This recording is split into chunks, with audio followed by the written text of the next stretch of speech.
Hello everyone. Today we are going to start a new topic, magnetic field due to finite straight current carrying wire. हमें क्या लेनी है? Finite straight conductor use करना है. तो finite straight conductor है हमारे पास y to x. तो करंट फ्लो हो रहा है इसमें y to x means upward direction में करंट फ्लो हो रहा है हमारे पास I. अब इसमें हमारे पास यहाँ एक हमारे पास O पॉइंट है, ये वाला. इस O पॉइंट से परपेंडिकुलर डिस्टेंस पर P पॉइंट लिया है जहां पर हमें मैग्नेटिक फील्ड क्या करनी है, फाइंड आउट करनी है. ये डिस्टेंस ले ली हमने A. यहां से हमने लिया स्मॉल करंट एलिमेंट करंट की डायरेक्शन में DL और इसको यहां तक ज्वाइन करा दिया. ये डिस्टेंस हो गई हमारे पास R. ये एंगल लिया हमने थीटा, ये 90 डिग्री, तो ये एंगल होगा हमारे पास 90 माइनस थीटा. देखो ये हमारे पास बायोट-सैवर्ट लॉ में ये कंडक्टर होता था या पी पॉइंट पे निकालते थे. ये एंगल हमारे पास क्या होता था, थीटा, और करंट की डायरेक्शन में ही हमारे पास क्या होता था, उसका एलिमेंट होता था. ओके, बायोट-सैवर्ट लॉ यूज करेंगे तो dB is equal to mu naught I dl sine theta upon में 4 पाई r स्क्वायर. यहाँ पे थीटा क्या है हमारे पास 90 माइनस थीटा, और साइन 90 माइनस थीटा क्या होता है हमारे पास कॉस थीटा होता है.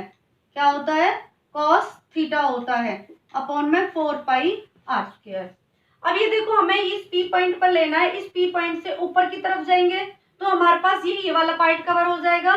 पी पॉइंट से नीचे की तरफ ये वाला part.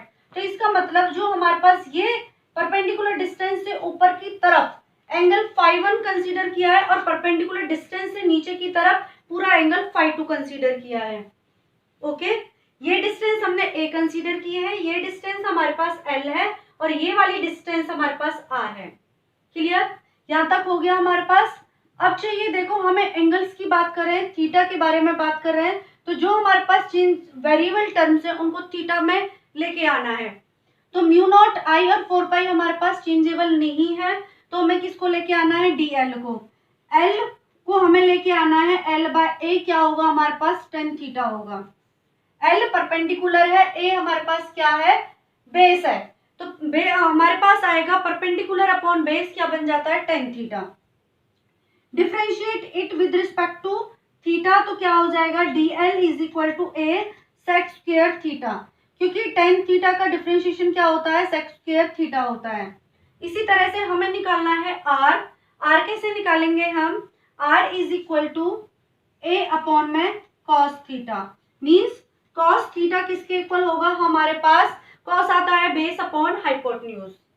Base upon hypotenuse, base क्या है हमारे पास a, हाइपोटेन्यूज क्या है हमारे पास r, ये किसके इक्वल आ जाएगा, cos थीटा के इक्वल.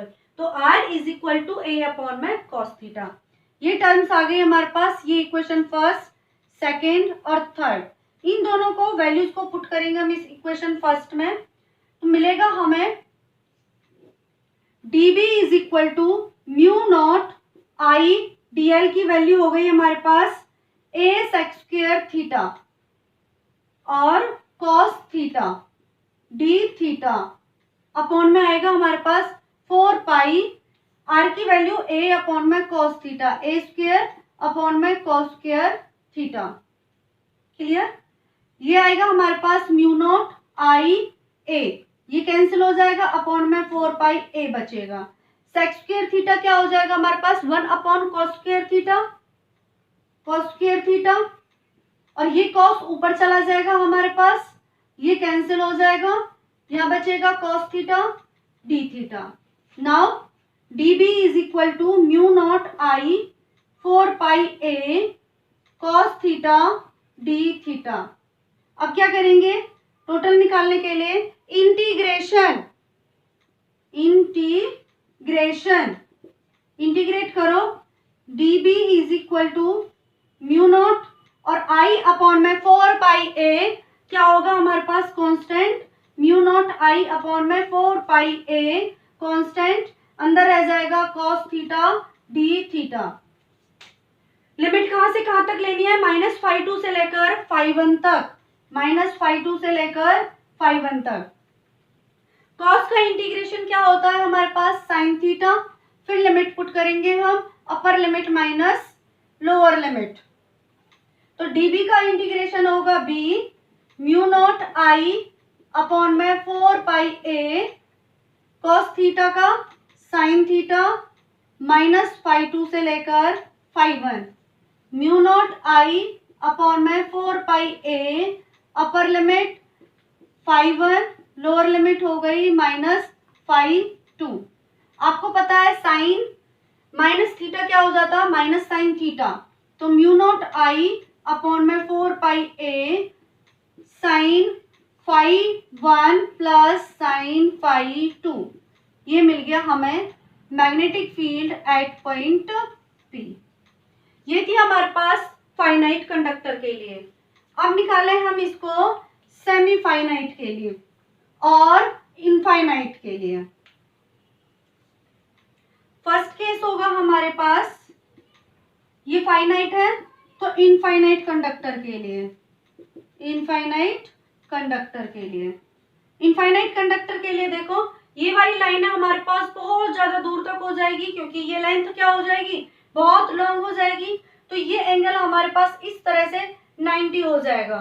तो phi 1 is equal to phi 2 is equal to 90, क्योंकि इधर साइड भी तो होगा, तो यहाँ बनेगा हमारे पास b is equal to mu naught I upon में 4 पाई a इंटू में 2 साइन 90 प्लस साइन 90 क्या हो जाएगा आपके पास 1, ये कैंसिल कर दो, ये मिलेगा म्यू नॉट आई अपॉन में म्यू नॉट आई अपॉन में 2 पाई a, क्या आ जाएगा 2 पाई a। अब ये इनफाइनाइट है, सेमी इनफाइनाइट कर दो, सेकंड केस सेमी इनफाइनाइट।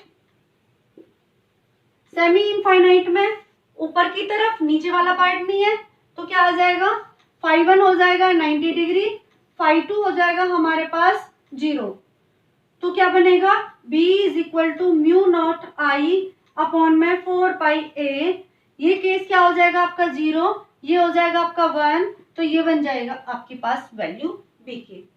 अब आती है इसकी डायरेक्शन। डायरेक्शन किस रूल से निकालते हैं, right hand thumb rule, right hand thumb rule, ठीक है, राइट हैंड थंब रूल। ये आपने right hand thumb rule 10th class में भी पढ़ लिया था, वो ही है हमारे पास जो हम स्ट्रेट कंडक्टर के लिए निकालते थे, right hand thumb rule.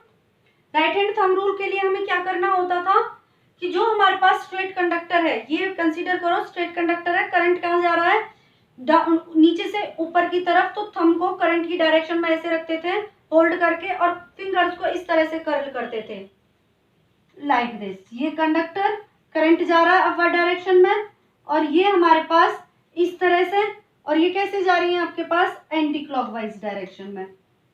Same current हो गया डाउनवर्ड इस तरह से, थंब इस तरह से और फिंगर ऐसे, तो ये क्या हो जाएंगे आपके पास क्लॉकवाइज डायरेक्शन, क्या आ जाएगी क्लॉकवाइज डायरेक्शन, ठीक है। देखो ऊपर जाएगा, थंब को ऐसे रखो, फिंगर्स को ऐसे घुमा दो, ऐसे ऐसे, ठीक है। तो ये कैसे जा रही है आपके पास एंटी क्लॉकवाइज, और जब डाउन हो जाएगा तो थंब नीचे की तरफ और ये क्या हो जाएंगे आपके पास क्लॉकवाइज। ओके, आई होप आपको समझ आ गया होगा।